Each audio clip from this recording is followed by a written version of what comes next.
Good day, we are the Group 5. So today, ang interviewin naman natin ngayon is ay ang mga party na LGBTQ. So, take note, this is only a academic purposes. Tara na!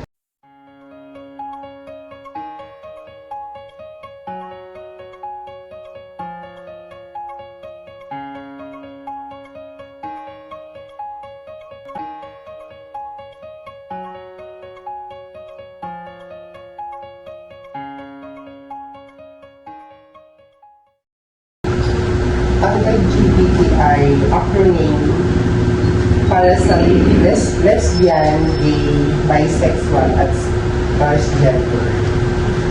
So, ito ay tumutukoy sa isang komunidad o mga individual na may iba't ibang orientasyon, sexual at pagkakilanlan ng kasalian, sexual or orientation and gender identity. Also, G, na hindi sumusunod sa mga tradisyonal na pamantayan. Ang LGBTQIA+ ay isang samahan ng mga bakla, tomboy, bisexual, at ang mga nasa pagitan nito na pangingin lalaki, bakla, tomboy, gano'n. Tulad ng isang bahagahari, makukulay ang buhay ng mga bakla at tomboy. Kita naman sa flag na makulay ang buhay ng mga bakla at tomboy. Siguro para sa akin, nakahulugan ng pagiging LGBTQIA+ is kasi ang LGBTQIA+ ay umiin tayo sa lesbian, gay, bisexual, and transgender. Pari, kung dinubo ito na mga tomboy, bakla, at saka mga bisexual. Siguro, sa pagiging sa kahulugan ng LGBTQIA+, siguro magiging masaya sa mundo ng isang kapatid. Para sa akin, pagiging parte ng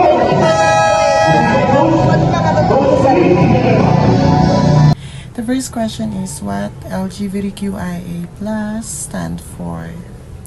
It is for lesbian, gay, bisexual, transgender, queer, intersex, asexual, and also plus stands for other kind of identity.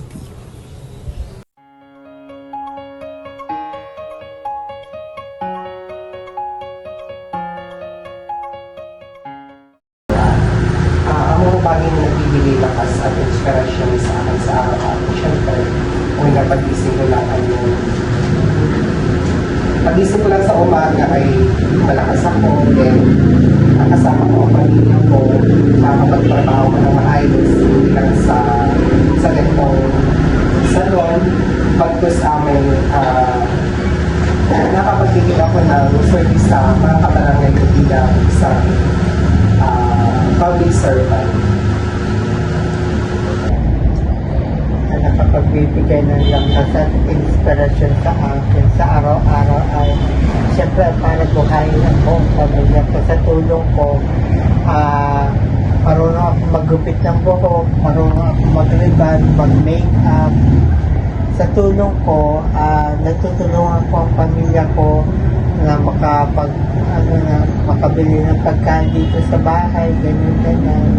Makatulong sa kapwa ko sa ako makakaya, yun lang. Bibigay lakas sa akin sa pangalawa. Ang inspirasyon para akong pamilya. Kasi simula pa noong bata pa ako, naging inspirasyon ko sila kasi may para sa akin, pagiging parte ng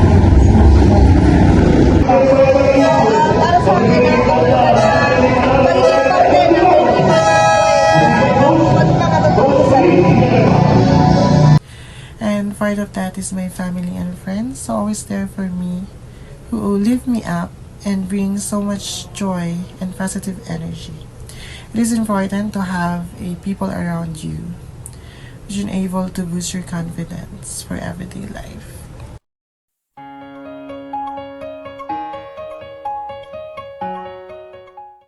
May mga minsan na natanggap ko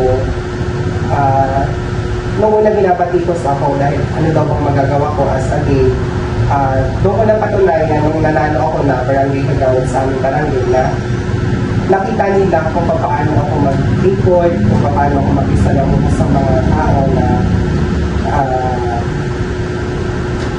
Kaya mo yan. na natutulungan ko sila dahil alam mo naman sa barrio, di ba, medyo ang kanilang ano ay mangyain sila, di ba?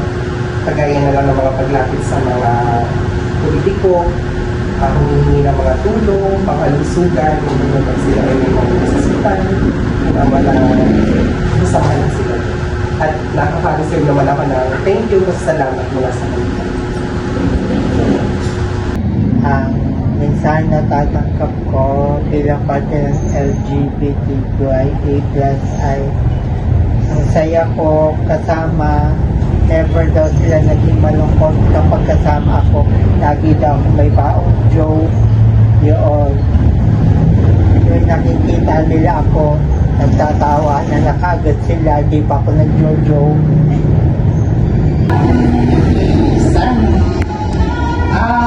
Wala naman siguro kasi pantay-pantay naman halos kasi magiging matapa sa hamon ng buhay. Sana discriminate. Pero okay lang yan, isa yun sa nagbalibay sa amin bilang Some people are bulliers, or some people are degrading us because of our gender identity. But luckily, maraming tao ang piniphrase kami because some of us are very talented.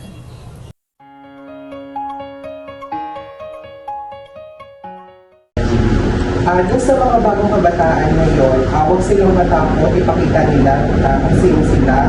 Dahil mas maganda yung mas malaya ka na nagagawa mo yung gusto mo.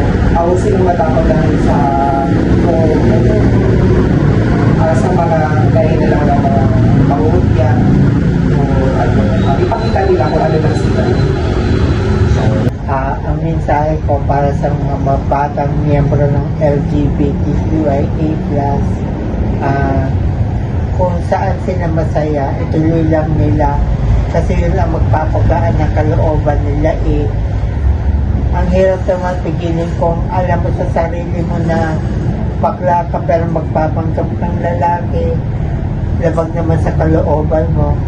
Kaya ang mensahe ko para sa mga kabataan miyembro ng LGBTQIA+, ituloy lang nila kung saan sila masaya, ituloy lang nila, yun lang yun. Siguro yung message ko bilang pangulo ng LGBTQIA+ sa bayan ng Ilocos ay maging inspiration ka. Ibigay mo yung respeto sa mga nakapasalamuha mo.